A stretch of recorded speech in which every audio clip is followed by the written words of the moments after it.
اهلا بيكم حبايبي، فيديو جديد. ازيكم عاملين ايه؟ اتمنى رب تكونوا بخير. النهارده معانا فيديو جديد، هنعمل مع بعض الطاجن العكاوي بالبطاطس في الفرن. معاها كمان شويه رز بسمتي. وصفتين سهلين جدا جدا. اتمنى تكملي معايا الفيديو للنهايه عشان تعرفي وصلنا للنتيجه الحلوه دي ازاي. يلا بينا على طول على الطريقه.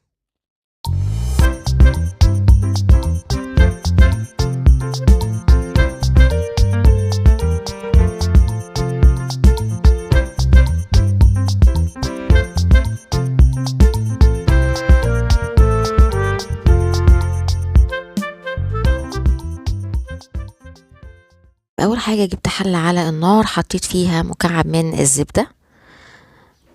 بعد كده هنزل عندي بالعكاوي، هنديها تشويحه كده الاول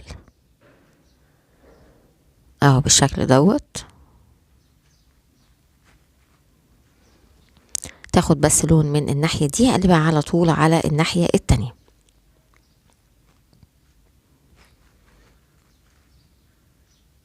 خلاص تمام. طيب بعد كده هبدأ ان انا احط عندي بصلاية مقطعها كده 4 اجزاء. كمان عندي طماطمية. احنا دلوقتي هنعمل ايه؟ هنسلق اللحمة بتاعتنا. حطيت بعد كده فلفلاية، جزراية، عندي ورق لورا، حبهان، كبابة صيني، شوية من القرنفل، يعني المتوفر عندك حطيه. وبعدين هشوح كله مع بعضه، نديله تقليبة كده. الخطوة دي بتبقى حلوة قوي قبل السلق، علشان بتدي تست حلو للحمة بعد كده. بعد كده حطيت ملح، فلفل اسود، وعندي 7 بهارات، و كزبرة ناشفة. حطيتهم كلهم كده، وبابريكا.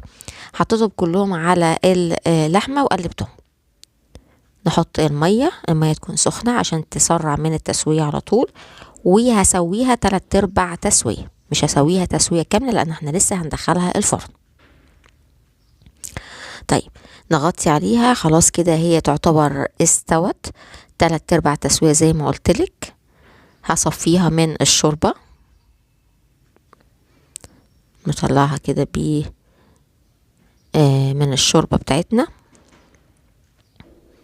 الشوربة دي بقى يا جماعة بتبقى منكهة وفيها كل البهارات، واخده بقى من ريحة الجزر والبصل وكل ده.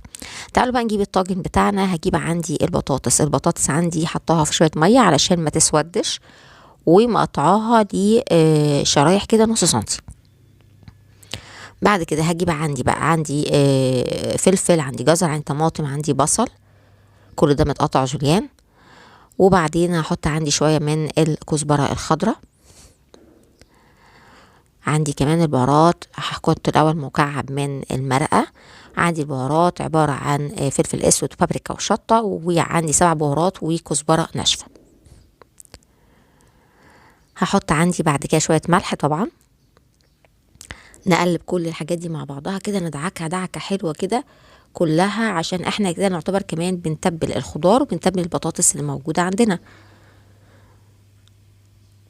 خلاص بعد ما قلبناهم بقى كلهم بالشكل دوت، تقليبة كده حلوة، هنبدأ ان احنا نحط عندي اللحمة. نرص اللحمة كده على الوش.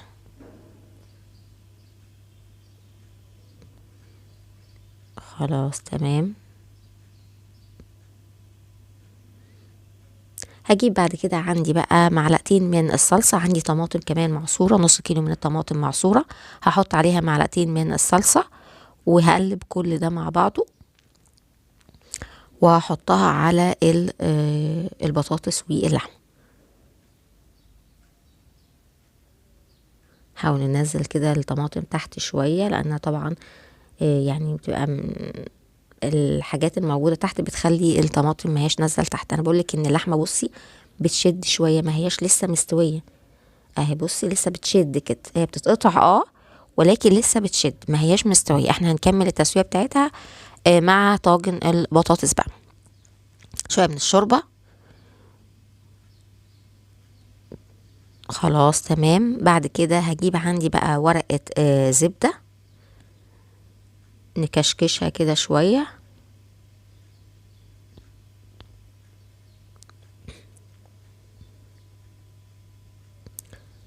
كمان هحط بعد كده عندي ورقة فويل. ما ينفعش احط الفويل على طول على الاكل يا جماعة، لانه طبعا ما بيبقاش صحي ان هو يبقى ملاصق للاكل، وخصوصا ان هو داخل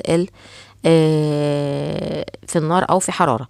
لكن لازم بتحطي ورق الزبدة الاول، وبعدين بتحطي بعد كده ورقة الفويل.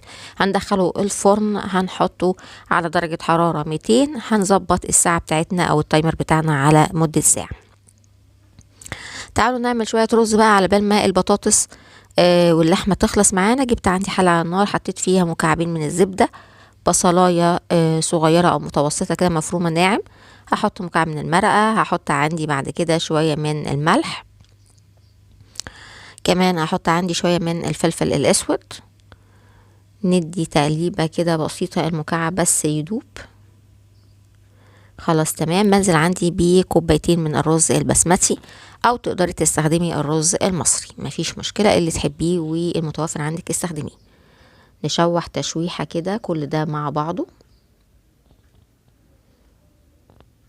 هو الرز البسمتي طبعا بيحتاج مية اكتر، فعشان انا حاطة معلقة كوبايتين من الرز البسمتي، بحط عندي 4 كوبايات من المية او الشوربة. انا طبعا كان عندي الشوربة بتاعت اللحمة، وزي ما قلت لك شوربه اللحمه دي بتبقى خطيره يا جماعه. وكمان تقدري انك انت لو كان عندك شوربه كتيره تعبيها في كيس كده في الفريزر، وتطلعيها في اي وقت تستخدميها، تحطيها بقى على محشي، تعمليها في كبيبه زي ما انت عايزه. خلاص، اول ما الميه اتشربت بالشكل ده وطيت على الرز وسبته لحد ما استوى. وخلاص عندي كمان ادي طاجن العكاوي بالبطاطس. بصوا شكله من الفرن خطير. ادي شكله بعد ما طلعناه. نغرف بقى الرز بتاعنا. الرز بتاعنا مستوي طبعا. زي ما قلت لك، هو الرز البسمتي فكرته في انه بياخد ميه اكتر وبياخد ملح اكتر شويه، وما تقلبيش عليه كتير عشان ما يتكسرش معاكي. هحط عندي بقى شويه من الكزبره الخضراء على الوش كده للتزيين، والورده بتاعتنا الجميله ديت. وقدمنا الطاجن بتاع العكاوي. تعالوا اوريكم، شايفين البطاطس دايبه، واللحمه طبعا اكيد طبعا دايبه دوب يعني. قدمنا مع بعض النهارده طاجن العكاوي بالبطاطس في الفرن، قدمنا معاه كمان الرز البسمتي الابيض. وصفتين سهلين جدا جدا. اتمنى ان الفيديو يكون عجبكم، اتمنى انك تكوني استفدتي وتجربي وتقولي رايك ايه. ولو ليكي اي اسئله او تعليق اكتبيها لي على قناه نانا تشانل. اشوفكم فيديوهات تانية ان شاء الله على خير. باي باي.